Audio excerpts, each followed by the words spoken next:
నమస్తే. గ్రూప్ 1 పోస్టులను అమ్ముకురు అని చెప్పేసి ఒక స్టేట్మెంట్ చేస్తా ఉండు. అశోక్ సార్ ఒకసారి మాట్లాడదాం. నమస్తే సార్. నమస్తే. మీరు గ్రూప్ 1 పోస్టులను అమ్ముకురని ఒక స్టేట్మెంట్ చేస్తారు. గతంలోనే మీ మీద చాలా కేసులు పెట్టారు. ఇప్పుడు మళ్ళీ ఆ స్టేట్మెంట్ ఇస్తే మళ్ళీ కేసులు పెట్టరా? అవును. అంటే వాస్తవంగా మొట్టమొదటిసారిగా ఉద్యోగాలలో ఒక్కొక్క కనీసం 100 నుంచి 150 పైన పోస్టులు అమ్మారు. ఒక్కొక్క పోస్ట్ నుంచి 3 నుంచి 5 కోట్ల రూపాయలకు అమ్మారని మొట్టమొదటిసారిగా మార్చి 11వ తారీఖు నాడు ఆరోపణలు చేసిన అశోక్ సారు ఇవాళ నా ఆరోపణలని ఇవాళ మీ పార్టీకి సంబంధించినటువంటి ఎమ్మెల్యే రాజగోపాల్ రెడ్డి గారు, అలాగే ఇవాళ టిఆర్ఎస్ పార్టీ 5 కోట్లు అంటారు, మీ 3 కోట్లు అంటే 5 కోట్లు అంటున్నాడు. వాళ్ళ టిఆర్ఎస్ పార్టీ కానీ వాళ్ళ కాంగ్రెస్ పార్టీలో ఇంక్లూడింగ్ ఉన్నట్టు రాజగోపాల్ రెడ్డి కానీ వాళ్ళు అమ్ముకోవడం జరిగిందని చెప్పి 100% వాస్తవము.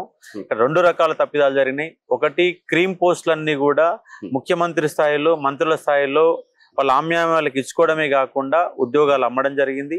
రెండోది, పేపర్ వాల్యుయేషన్ తప్పిదాలు జరిగినాయి. ఈ రెండింటి కారణంగా 563 ఉద్యోగాలలో దాదాపుగా నిజమైన అభ్యర్థులు 50-60 మంది కంటే ఎక్కువ లేరు. కాబట్టి ఈ గ్రూప్ 1 అనేది ఫిలిమ్స్ నుంచి మళ్ళీ మెయిన్స్ వరకు నిర్వహిస్తేనే అసలైన గ్రూప్ 1 అభ్యర్థులకు న్యాయం జరగడానికి అవకాశం ఉంది. ఎందుకంటే అసలు మేము ఆరోపణలు చేసిన దానికంటే 400 రెట్లు హైకోర్టు జడ్జి గారే అడుగడుగున అక్రమాలు జరిగినాయని చెప్పడం జరిగింది.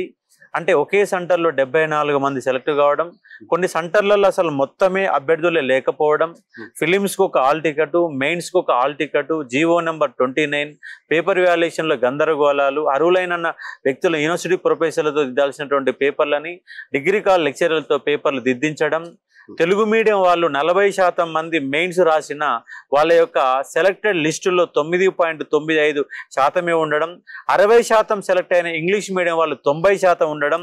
అంటే వాస్తవంగా 31,000 మంది కనుక ఎగ్జామ్ కనుక అటెండ్ అయ్యి ఉంటే తెలుగు మీడియం యొక్క అభ్యర్థుల యొక్క శాతము 60%, ఇంగ్లీష్ మీడియం వాళ్ళకి అభ్యర్థులు 40% మంది మెయిన్స్ రాసే వాళ్ళు అయినా కూడా ఉద్యోగాలు ఇంగ్లీష్ మీడియం రావడానికి అనుగుణంగా పేపర్ వాల్యుయేషన్ జరిగింది.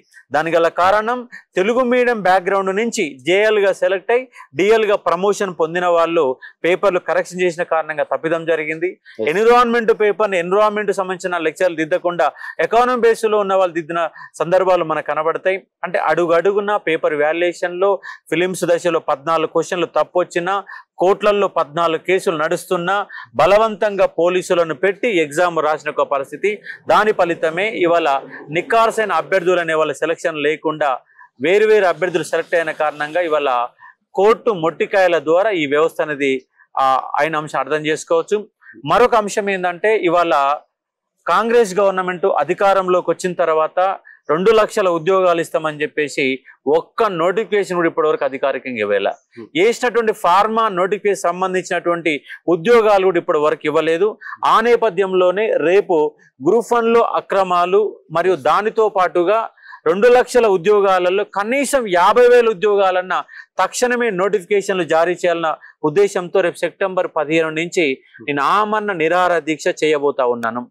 ఈసారి దీక్ష అనేది మీరు అధికారికంగా నోటిఫికేషన్లు ఇచ్చే వరకు నా యొక్క దీక్ష కొనసాగుతుంది. అరెస్ట్ చేస్తే జైల్లో చేస్తా, హాస్పిటల్ తరపిస్తా హాస్పిటల్లో చేస్తా, ఇంట్లో బంధిస్తే ఇంట్లో చేస్తా. మొత్తంగా ఆమరణ నిరాహార దీక్ష, ఉద్యోగ నోటిఫికేషన్లు వచ్చే వరకు అశోక్ సార్ యొక్క దీక్ష ఆగదు. దీనికి విద్యార్థులంతా సమాయత్తం అవుతున్నారు.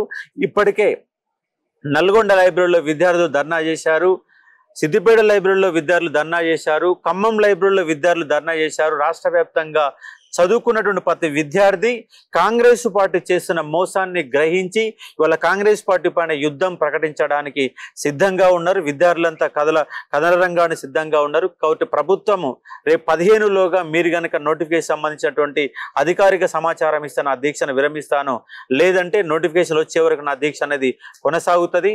2 లక్షల ఉద్యోగాలు ఫేజ్ 1 అని, ఫేజ్ 2 అని చెప్పేసి వాళ్ళు ప్రకటన చేశారు.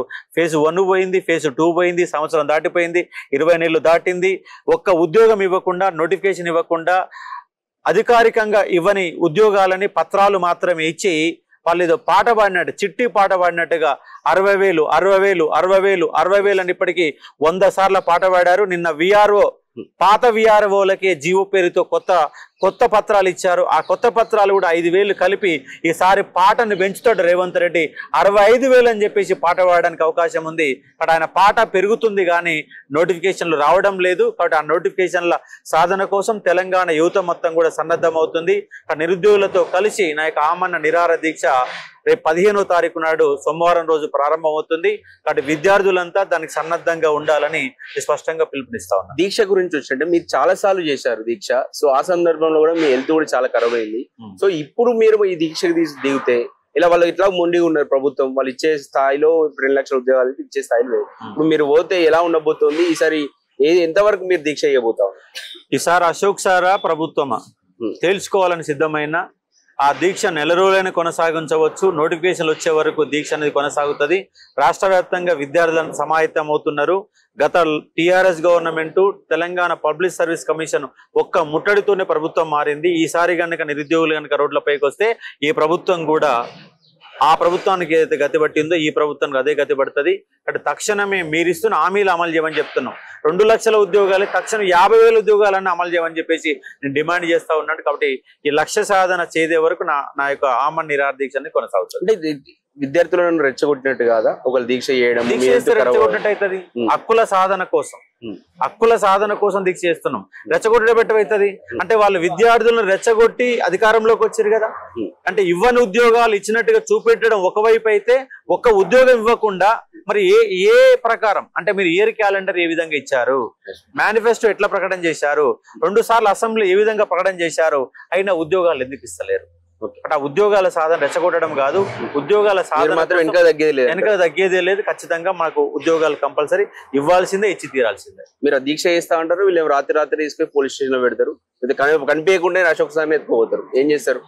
పోలీస్ స్టేషన్ లో కూర్చోబెడితే పోలీస్ స్టేషన్ లో దీక్ష చేస్తా, జైలు తీసుకపోతే జైల్లో దీక్ష చేస్తా, ఇంట్లో నిర్బంధిస్తే ఇంట్లోనే దీక్ష చేస్తా, ఆసుపత్రి తరలిస్తే ఆసుపత్రి దీక్ష చేస్తా. దీక్ష మాత్రం కొనసాగడం మాత్రం గ్యారెంటీ. సో మెయిన్ గా సార్ ఇప్పుడు టీజీపీఎస్సీ ఒక ఆలోచన పడ్డది, గ్రూప్ 1 సంబంధించి కోర్టు రివాల్యుయేషన్ ఆర్డర్ ఇచ్చింది. సో దానిపైన ఇప్పుడు గ్రూప్ 2 గ్రూప్ 3 ముందుకు పోవాలా? ఇప్పుడు గ్రూప్ 1 లో సెలెక్ట్ అయిన వాళ్ళు ఇవి కూడా రాసి ఉంటారు, గ్రూప్ 2 గ్రూప్ 3 రాసి ఉంటారు. ఒకవేళ వీళ్ళు ఇక్కడికి ఇవి పోస్ట్ ఫిల్ చేస్తే ఇక్కడ మళ్ళా బ్లాక్ పోస్ట్ లెక్క మిగిలిపోతాయి అని చెప్పేసి టీజీపీఎస్సీ ఆలోచిస్తుంది. మీరు దీనిపైన ఏమంటారు? ఇప్పటిదాకా గ్రూప్ 1 ఇచ్చిన తర్వాత గ్రూప్ 2 గ్రూప్ 3 ఇచ్చిన గ్రూప్ 2 ఇచ్చిన తర్వాత గ్రూప్ 3. ఎందుకంటే ఈ కాంగ్రెస్ గవర్నమెంట్ వచ్చినాక గురుకుల విషయంలో తప్పిదం చేసింది. డిఎల్ తర్వాత జేఎల్ తర్వాత పీజీటీ తర్వాత టీజీటీ ఇవ్వాల్సిన అవసరం ఉండే, అలా ఇవ్వని కారణంగా 2,500 ఉద్యోగాలు మిగిలిపోయాయి. గ్రూప్ 1 గ్రూప్ 2 3 వరుస క్రమంలో ఇవ్వాలని అశోక్ సార్ డిమాండ్ చేసిన కారణంగానే గ్రూప్ 2 నియామక ప్రక్రియ అయిపోయినాకనే గ్రూప్ 3 మొదలు పెడతామని చెప్పేసి టీఎస్పీసీ ముందుకు వచ్చింది. దానికి వాళ్ళ కృతజ్ఞతలు. అయితే వాళ్ళ గ్రూప్ 1 అనేది కోర్టులో కొట్లాడుతుంది.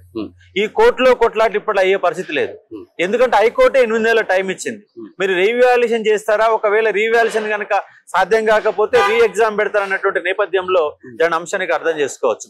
కాబట్టి మీరు ప్రస్తుతానికి గ్రూప్ 1 అనేది చాలా కాలం పాటు జరగడానికి అవకాశాలు ఎక్కువ ఉన్నాయి. కాబట్టి అదొక 1 year పెట్టే ప్రాసెస్ జరిగింది. కాబట్టి తక్షణమే గ్రూప్ 2 గ్రూప్ 3 నియామకాల ప్రక్రియని పూర్తి చేయాలని డిమాండ్ చేస్తున్నా.